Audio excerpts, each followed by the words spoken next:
News और इस वक्त है सिवान जिले के गुटनी प्रखंड के तेनुआ में और सिवान लोकसभा चुनाव को लेकर के सिवान जो है हॉट सीट हमेशा से बना है और बनता रहा है। वहीं पर देखा जा रहा है तस्वीरों में पेशे से डॉक्टर हैं और ये अभी नामांकन के लिए निकलेंगे। यहाँ मंदिर देख रहे हैं, बजरंगबली का मंदिर है, यहाँ पर माथा टेका आप सिवान के लिए टेकअप कर रहे हैं। आइए बात करेंगे कि आखिर इस चुनावी मैदान में आने का क्या है। पीएमसी में सर्जन थे और वीआरएस लेके शैक्षिक निवारती लेके चुनावी मैदान में उतरे हुए हैं। अच्छा, पेशे से इतने बड़े डॉक्टर होने के बाद इस राजनीतिक में क्यों आए, क्या मतलब रीजन है? जो क्वेश्चन हमसे पूछ रही हैं ये तो प्रश्न हर जनता के दिमाग में जाना चाहिए कि इस लोकतंत्र के महापर्व में ऐसे प्रतिनिधि क्यों चुने जाते हैं जिनको केवल अपने सत्ता और लोभ का मोह है और समाज के प्रति भी उनके कर्तव्य का एहसास नहीं है।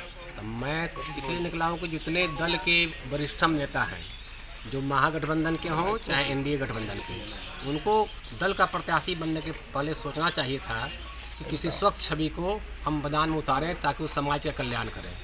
इस तरह के प्रत्याशी अभी हैं और पहले भी रहते हैं जिनसे सिवान जिले का नाम नीचे जा रहा है। राजेंद्र बाबू की धरती, मौलाना मजरूर हक की धरती आज किस अवस्था में है पूरा क्षेत्र जानता है। सिवान आने से लोग भय खाता है कि सिवान का में ऐसे लोग हैं। बस जागरूक जनता को जागरूक करने के लिए चुनाव में हम जीते चाहे नहीं हारे, अगर चुनाव में हम हारते हैं तो हमारी हार नहीं है, इस सिवान के जनता का, सिवान के लोकतंत्र का हार है। 5 साल में एक बार चुनाव आता है चाहे जिसका भी हो, लेकिन ये देश लेवल का चुनाव होता है क्योंकि अगस्त में जो जाने वाली जिले होती है, राज्य होती है, जनता ही चुनती है। जनता क्यों बार बार ठगी जाती है? जैसा आपने कहा, इस समय देखा जा रहा है कि महागठबंधन से अवध बिहारी चौधरी और निर्दलीय हिना साहब और एनडीए, ये तीनों जो हैं ऐसे चेहरे हैं जो हमेशा से रहे हैं और जनता वैसे व्यक्ति को लाती है जो गश्त में सिवान जाती है। सन 1947 से लेकर के आज तक और अब तक विकास की ही चर्चा होती है कि अब विकास होगा, लेकिन विकास पता नहीं कहाँ अटक गया है। इस पर क्या कहें? एक चीज़ मेरा सोच है कि हमारे यहाँ धर्मगुरु बहुत हैं, हर जगह प्रवचन होता है, लाखों लोग जुटते हैं, लेकिन समाज का सुधार, व्यक्ति के आचरण का सुधार, उसके अपने कर्तव्यों का एहसास नहीं हो पाता है। और वही कृष्ण जब महाभारत में युद्ध के मैदान में उतरे और उस समय अर्जुन और युधिष्ठिर को प्रवचन दिए तो उनको विजय श्री मिली। तो हमें लगता था कि लोकतंत्र के महापर्व में बिना उतरे मेरी बात हम लोगों से नहीं समझा पाएंगे। तो युद्ध के मैदान में जो उपदेश है, यहाँ जो जनता से हम बात करेंगे वह ज़्यादा कामयाब है और इसी धर्म को निर्वाह करने के लिए मैं आज चुनाव में भाग ले रहा हूँ।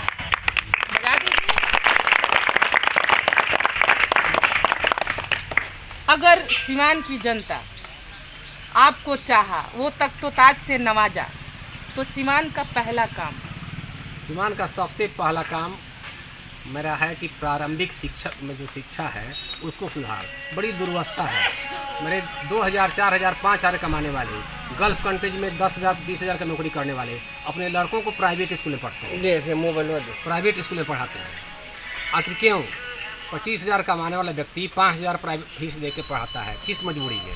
क्योंकि सरकारी स्कूल पर किसी का विश्वास नहीं रह गया है, सरकारी स्वास्थ्य सेवा पर विश्वास नहीं रह गया है। हम गरीब हैं, यहाँ क्षेत्र में पीएचसी है, प्रधानमंत्री आयुष्मान कार्ड है, तब भी जनता मेरे ही पास भीड़ लगाती है ऑपरेशन के लिए। लाख कहने पर कि चले जाओ इस सदर अस्पताल में, पीएचसी में, नहीं, उसको ज़रूरत है कि नहीं डॉक्टर शुक्ला के यहाँ जाएंगे जहाँ फीस लगेगा। हमको दया आती है इस गरीबों को देख के जिसको सरकार से फ्री मिलना चाहिए था, जिसके माँ बाप वृद्ध हैं, कोई सेवा करने वाला नहीं है, टांग के मेरे पास जाता है। लाख कहते हैं जाओ वहाँ एम्बुलेंस मिल जाएगा, वहाँ से फ्री में दवा मिल जाएगी, लेकिन लोगों का भरोसा उठ गया है। इस भरोसे के सरकारी संस्थाओं पर भरोसा कराने के लिए लोगों को सबसे पहला मेरी जिम्मेवारी है। आप देखते हैं कि हर प्रखंड लेवल से लेके और राष्ट्र स्तर तक हर कार्यालय में बिना पैसा कोई काम नहीं होता है और हम अभ्यस्त हो गए हैं उसी सिस्टम में जाने के लिए। मैं पूरे 40 साल के जीवन में सरकारी सेवा में आज तक सबसे नीचे स्तर पर रह के सारी अपनी सुविधाओं को छोड़ के भी आज तक मैंने घूस नहीं दिया। चलिए, ये थे डॉक्टर शुक्ला जो गुटनी प्रखंड से तेनुआ से निकल चुके हैं। अब इनका रास्ते में पूरा देखा जाएगा, कवरेज किया जाएगा। इनकी जो जनता है इनसे भी हम थोड़ा बात करेंगे। फिलहाल ये लोग निकले यहाँ से और नामांकन के लिए। चलिए तस्वीरों में बने रहे, आगे देखते रहे। जिंदाबाद जिंदाबाद जिंदाबाद।